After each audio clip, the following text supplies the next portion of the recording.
ஸ்ரீஹரிஹ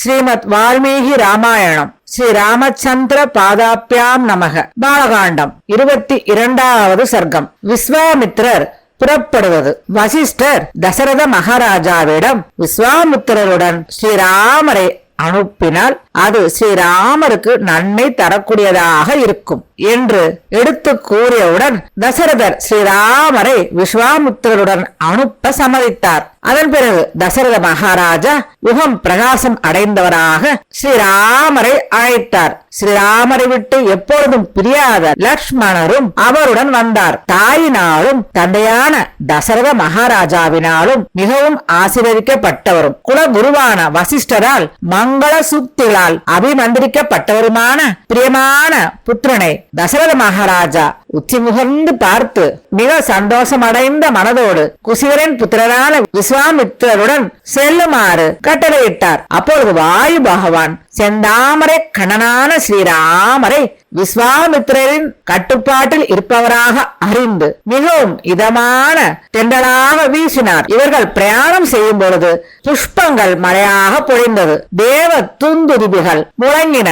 சங்கம் துந்துபி முதலியவற்றின் வாத்திய கோஷமும் உண்டாயிற்று. விஸ்வாமித்திரர் முதலில் சென்றார். அவருக்கு பின் மகா யசஸ்வியான பக்க குடுமிகள் தரித்தவரான வில்லாளியான ஸ்ரீராமர் சென்றார். அவரை பின்தொடர்ந்து சுமித்ரின் புதல்வரான லக்ஷ்மணரும் சென்றார். அவர்கள் கைகளில் வில்லையும் அம்பலா தூணிகளையும் வைத்திருந்தார்கள். 5 தலை நாகங்கள் போல 10 திசைகளை ஒளிவிளங்கச் செய்கிறவர்களாய், நன்றாக அலங்கரிக்கப்பட்டவர்களாய், ஒளி நிரம்பியவர்களாய், இளம் பருவமுள்ள அளவுள்ள சரீரமுடையவர்களாக அந்த சகோதரர்கள் திகழ்ந்தார்கள். மேலும் ஸ்ரீராமர் லக்ஷ்மணர் இருவரும் அக்னியில் உண்டான 2 குமாரர்கள், அதாவது கந்தன் விஷாகன், இவர்கள் இருவரை போலவும் ருத்ரன் அதாவது சங்கரரை போலவும் அழகான அஸ்வினி தேவர்களை போலவும் பிரம்ம தேவரை போலவும் மிகவும் அழகாக திகழ்ந்தார்கள். அவர்கள் குசிகரின் புதல்வரான மகாத்மாவான விஸ்வாமித்திரரை பின்தொடர்ந்து சென்றார்கள். கைகளில் வில்லை பிடித்தவர்களாய், கட்டப்பட்ட உடும்பு தோலினால் செய்யப்பட்ட விரல் மூடிகளை உடையவர்களாய், கத்தி உடையவர்களாய் பின்தொடர்ந்து சென்றார்கள். விஸ்வாமித்திரர் சரையூ நதியின் தென்கரையின் வழியாக 1.5 யோசனை தூரம் சென்றார். பிறகு அவர் ஸ்ரீராமரை அழைத்து பின்வருமாறு கூறுகிறார். ஓ குழந்தாய், ஜலத்தை எடு, காலதாமதம் செய்ய வேண்டாம். எல்லா மந்திரங்கள் அடங்கிய பலையையும் அவ்வாறே அதிபலையையும் நீ பெற்றுக்கொள். அதாவது இவை 2ம் மந்திரங்கள், மந்திரங்களுக்கு தாயாக விளங்கும் சிறந்த மந்திரங்களாகும். இதை விஸ்வாமித்திரர் ராமருக்கு கொடுக்கிறார். உனக்கு களைப்பு இராது, பிணியும் ரூபத்தின் வாடுதலும் இராது.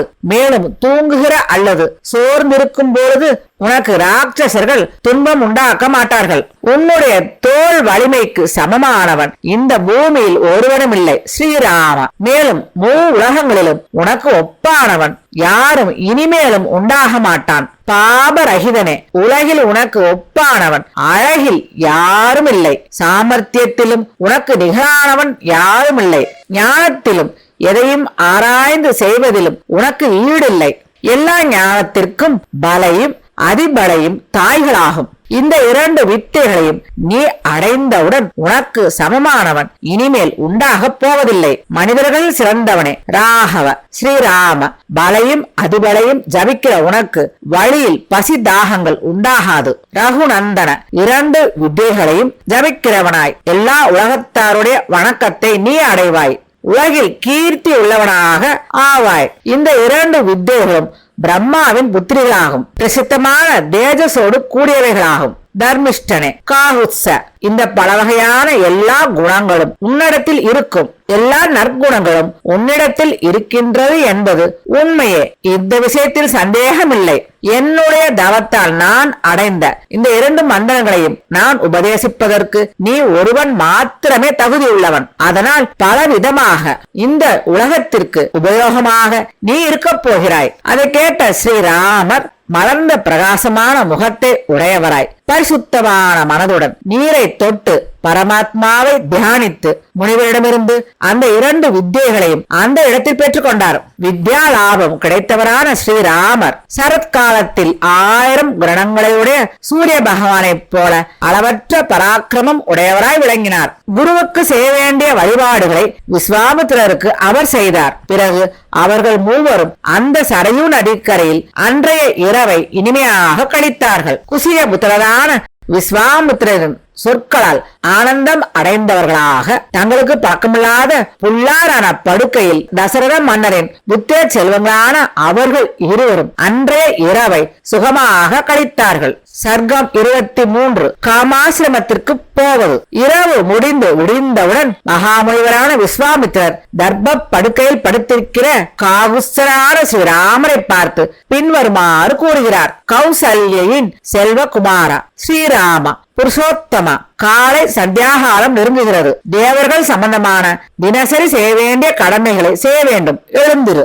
மகாமுனிவருடைய மிக கம்பீரமான வார்த்தையை கேட்டு மனித சிரேஷ்டர்களான 2 வீரர்கள் எழுந்து ஸ்நானம் செய்து அக்யம் முதலியவைகளை கொடுத்தவர்களாய் உயர்ந்த ஜபத்தை ஜபித்தனர். நித்திய கர்மங்களை அந்த மகா சூழர்கள் இருவரும் செய்து முடித்தார்கள். பிறகு தபோநிதியான விஸ்வாமித்திரரை தண்டனிட்டு வணங்கினார்கள். பிறகு மிகவும் சந்தோஷம் உடையவர்களாக அவருடன் புறப்படுவதற்கு தயாராக இருந்தார்கள்.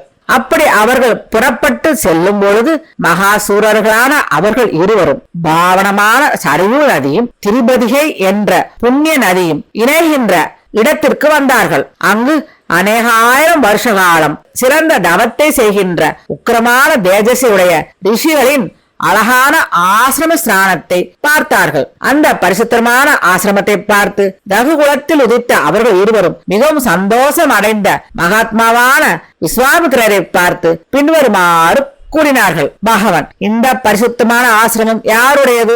எந்த புருஷன் இந்த ஆசிரமத்தில் வசிக்கிறான்? தெரிந்து கொள்ள விரும்புகிறோம். எங்கள் இருவருக்கும் இதை தெரிந்து கொள்வதில் ஆசை அதிகமாயிருக்கிறது. முனிசிரேஷ்டர் அவர்கள் இருவருடைய வார்த்தையை கேட்டு புன்னகை செய்து பின்பு கூறுகிறார். ஸ்ரீராமா, இது யாருடைய ஆசிரமமாக முதலில் இருந்தது என்பதை கேள். பண்டிதர்களால் காமன் என்று சொல்லப்படுகிறவன் எவனோ அந்த மன்மதன் உருவத்தோடு முதலில் இருந்தான். இந்த இடத்தில் விவாகம் ஆனவரும் தேவ கணங்களோடு கூடினவராய் காலம் கழிப்பவரும் தேவதைகளுக்கு ஈசனான சிவபிரான் நியமத்துடன் தவம் புரிந்து கொண்டிருந்தார். அதை அந்த மூடன் கெடுக்க முயன்றான். அதனால் அந்த மகாத்மாவினால் ஹூம்காரம் செய்யப்பட்டான், அதாவது அழிக்கப்பட்டான். ரகுவம்சத்தில் பிறந்தவனே, ருத்ர சம்பந்தமான கண்ணாலே, அதாவது நெற்றி கண்ணாலே அவன் எரிக்கப்பட்டான். அந்த கெட்ட எண்ணமுடைய மன்மதனது சரீரத்திலிருந்து எல்லா அங்கங்களும் சிதறின. மகாத்மாவினால் எரிக்கப்பட்ட அவனுடைய சரீரம் அவ்விடத்தில் நாசமடைந்தது. காமன் தேவர்களின் ஈஸ்வரனின் கோபத்தால் சரீரமற்றவனாக செய்யப்பட்டான். இது எல்லாருக்கும் தெரிந்த மிக பிரசித்தமான விஷயமாகும். ஓர் ஆகவா அன்று முதல் அவன் அனங்கன் என்று பெயர் பெற்றான். அனங்கன் என்றால் ரூபம் அற்றவன் என்ற பெயராகும். எந்த இடத்தில் அவன் தன்னுடைய அங்கத்தை இழந்தானோ அதுதான் ஸ்ரீயுள்ள அங்கநாடு ஆகும். இந்த பரிசுத்தமான ஆசிரமம் அவருடையது. இந்த முனிவர்கள் முன்பு அவருடைய சிஷ்யர்கள், சிறந்த தர்மாத்மாக்கள். அவர்கள் பாவம் செய்தது இல்லை. மங்களகரமான பார்வையுடைய ஸ்ரீராமா, நாம் இந்த இடத்தில் பரிசுத்தமான 2 நதிகள் இணையும் இந்த இடத்தின் மத்தியில் இன்று இரவு வசிப்போம். நாளைக்கு இதை தாண்டி செல்வோம். புருஷோத்தம ஸ்ரீராம, இந்த இடத்தில் தங்குவது மிகவும் சிலாகியமாகும். நாம் சுகமாக இங்கு வசிப்போம். நாம் எல்லோரும் ஸ்நானம் செய்தவர்களாக மிகவும் பரிசுத்தமாகி ஜபமும் ஹோமமும் செய்யப்படும் இந்த பரிசுத்தமான ஆசிரமத்திற்குள் செல்வோம். இப்படியாக அவர்கள் பேசிக் கொண்டிருக்கும் பொழுது அந்த ஆசிரமத்தில் இருந்த ரிஷிகள் தங்களுடைய ஞான கண்ணால் இவர்கள் வந்திருப்பதை அறிந்து மிகவும் களிப்படைந்து அதிக சந்தோஷத்தை அடைந்தார்கள்.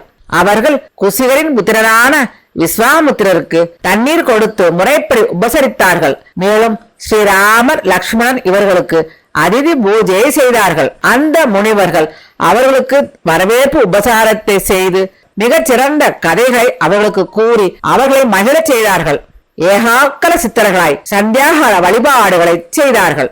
அவர்கள் மூவரும் அங்கு வசிக்கின்ற நல்ல விரதமுடைய முனிவர்களால் அழைத்து செல்லப்பட்டவர்களாக அந்த காமாசிரமத்தில் மிகவும் சுகமாக வசித்தார்கள். தர்மாத்மாவான முனி சிரேஷ்டரான விஸ்வாமித்திரர் அதிக அழகான கதைகளை கூறி அந்த அழகான ராஜகுமாரர்கள் இருவரையும் மனம் மகிழச் செய்தார். 24வது சர்க்கம் தண்டகா வனத்துக்கு போவது. அந்த இடத்தில் நிர்மலமான காலையில் சத்ருத் வம்சத்தை சேர்ந்த அவர்கள் இருவரும் அன்றைய தினக்கடமையை செய்து விஸ்வாமித்திரரை பின்தொடர்ந்து சென்று நதியினுடைய கரையை சேர்ந்தார்கள். மகாத்மாக்களான சிறந்த விரதம் உடையவர்களான அந்த முனிவர்கள் எல்லோரும் ஒரு நல்ல ஓரத்தை வரவழைத்து விஸ்வாமித்திரரை பார்த்து பின்வருமாறு கூறுகிறார்கள். தேவரின் ராஜகுமாரர்களுடன் இந்த ஓடத்தில் ஏறி நதியை கடந்து இனிதாக செல்லுங்கள். காலதாமதம் செய்ய வேண்டாம்.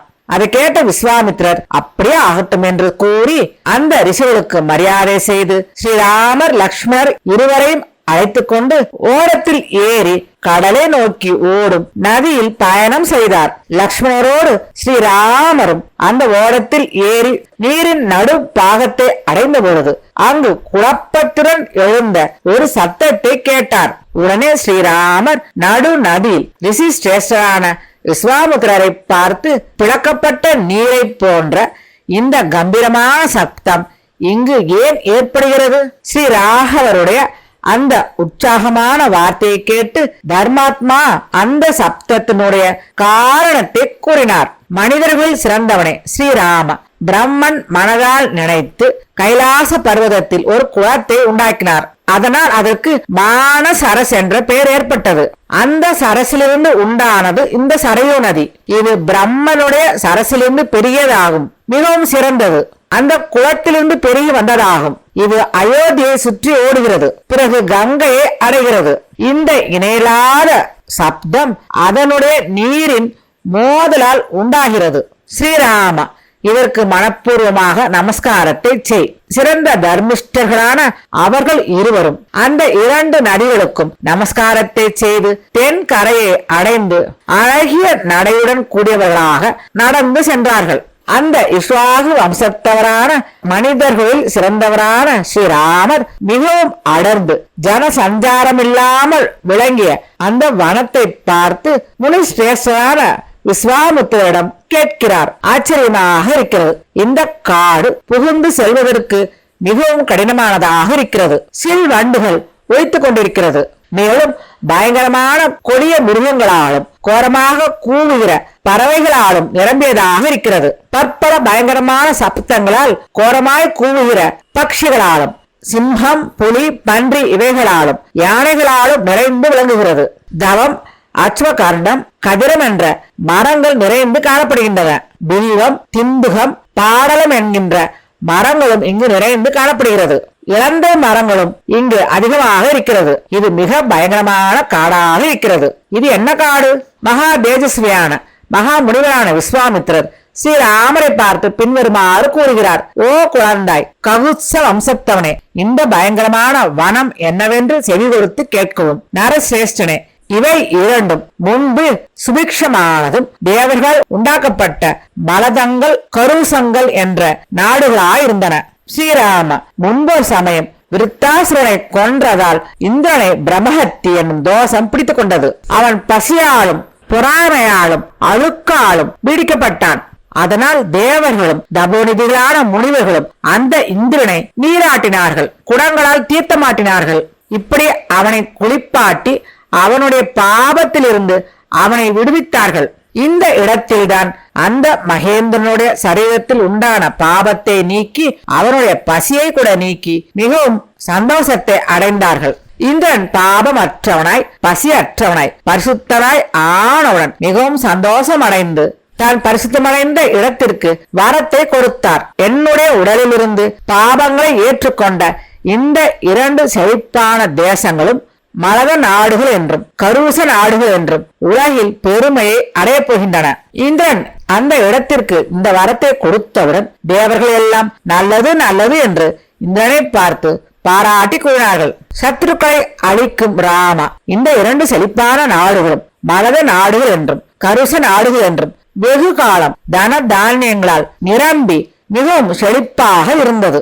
சில காலங்களுக்கு பின்பு கடைச்சல் பிடித்தவை போன்ற கைகளை உடையவனும், பெரும் அண்டை உள்ளவனும், பெருத்தவனும், அகன்ற முகம் தேகம் இவைகளை உடையவனும், பயங்கர ரூபம் உள்ளவனும், இந்திரனுக்கு ஒப்பான பலம் உள்ளவனுமாகிய மாரீசன் என்ற ராட்சசனுடைய தாயான தாடகை என்பவள் பிறந்தாள். அவள் நினைத்த உருவத்தை எடுக்க வல்லவள். 1000 யானைகளுடைய பலத்தை கொண்டவள் யக்ஷினி. அவளுடைய கணவன் பெயர் சுந்தன். ஓர் ஆகவா மலதங்கள் கருசங்கள் என்ற இந்த 2 நாடுகளையும் துர்நடத்தையுள்ள அந்த தாடகை தினமும் நாசம் செய்து கொண்டிருக்கிறாள்.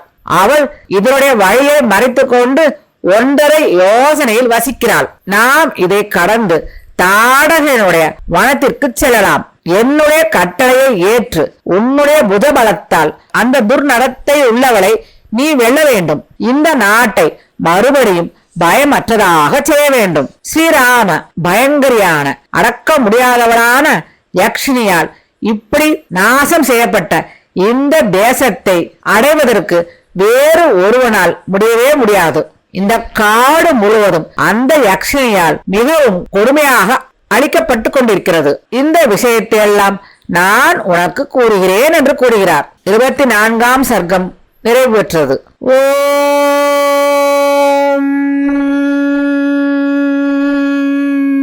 ஸ்ரீ சீதாராமரின் பாதங்களுக்கு நமஸ்காரம். ஸ்ரீ ராமச்சந்திர மூர்த்தியின் பாதார விந்தங்களில் சமர்ப்பணம்.